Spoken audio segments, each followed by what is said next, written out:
આજે હનુમાનજી મહારાજનો પ્રાગટ્ય દિવસ એટલે કે હનુમાન જયંતિના દિવસે આપણને સૌને ખૂબ ખૂબ શુભકામનાઓ। હનુમાનજી મહારાજ વિશે મિત્રો વાત કરીએ તો દિવસોનો દિવસો ટૂંકા પડે, પણ ચારણ મહાત્મા કવિ શ્રી દુલાભાઈ કાગે એવું કીધું કે જમદટ જાંબુવન નલ અંગત સુગ્રીવ નો રિયા, પછી અમારે હજી લગી હનુમાન એ તો કાયમ બેઠો કાગડા। આવા હનુમાનજી મહારાજનો જ્યારે આજે જન્મદિવસ છે, હનુમાન જયંતિ છે, ત્યારે હનુમાનજી વિશે મારે એક નાની એવી વાત આપની સમક્ષ મૂકવી છે।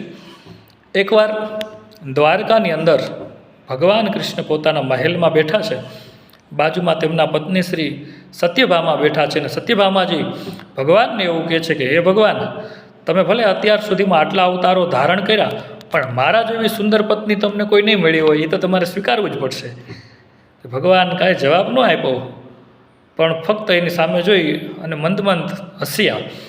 બાજુમાં ગરુડજી બેઠા હતા, એટલે ગરુડજીએ પણ વચમાં એવું કીધું કે હે ભગવાન, ભલે બધાએ તમારી મદદ કરી હશે, પણ મેં જેટલા તમારા કામ ભગવાન કર્યા છે એટલા લગભગ કોઈએ નહીં કર્યા હોય।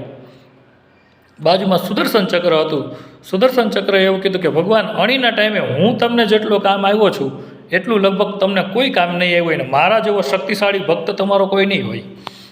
એટલે ભગવાનને વિચાર આવ્યો કે આ ત્રણેયને થોડું થોડું મનની અંદર પોતાનું અભિમાન આવ્યું છે, પોતાના કાર્યોનું અભિમાન આવ્યું છે।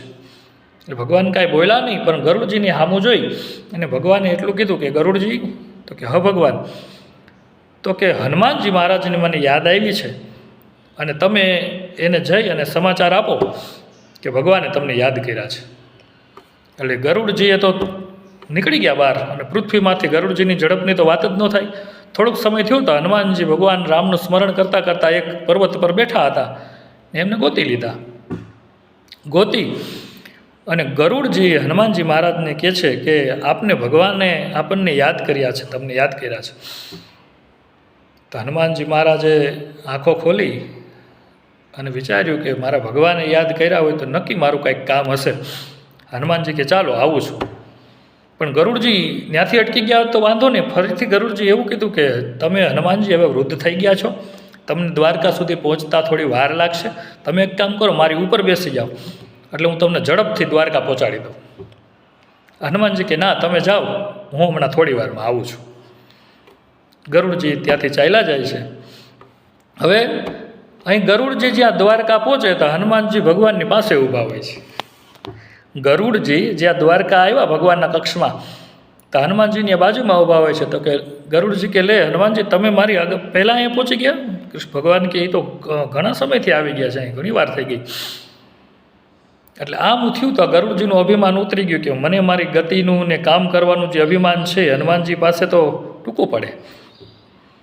પછી ભગવાને સુદર્શન ચક્રને એવું કીધેલું કે તારે દરવાજા બહાર ઊભું રહેવું અને મારી રજા સિવાય કોઈને અંદર આવવા દેવા નહીં।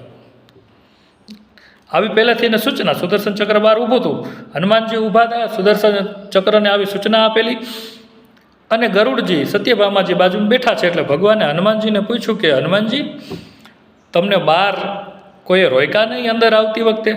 કે ભગવાન, હું એટલી બધી ઉતાવળમાં હતો ને તમારું કામ હતું, એટલે કંઈક નાનું એવું ઝીણું કંઈક ગોળ ગોળ ફરતું હતું, એ આવ્યું મારા મોઢામાં આવ્યું છે, તમે રાખો આ સુદર્શન ચક્ર। એટલે સુદર્શન ચક્રને ખબર પડી ગઈ કે ઓહો હનુમાનજી પાસે તો મારી શક્તિ પણ કાંઈ ન કહેવાય। પછી સત્યભામાજીને ભગવાન બેઠા છે, હનુમાનજીએ કીધું કે હે ભગવાન, તમે તો રામા અવતારમાં માતા સીતા સાથે બેસા, તો આજે કાળી ને કુબડી આ દાસી જેવી બાઈ સાથે તમે શું બેઠા છો? આવું સાંભળ્યું તો સત્યભામાજીનું પણ અભિમાન ઓગળી ગયું ને એ પણ ત્યાંથી વયા ગયા। એટલે કહેવાનો અર્થ, હનુમાનજી એ હનુમાનજી છે મિત્રો, એના વિશે વધારે તો આપણે શું વાતો કરીએ, પણ ભૂત પિશાચ નિકટ નહીં આવે, મહાવીર જબ નામ સુનાવે। એવી હનુમાન જયંતિને આપ સૌને ખૂબ ખૂબ શુભકામના।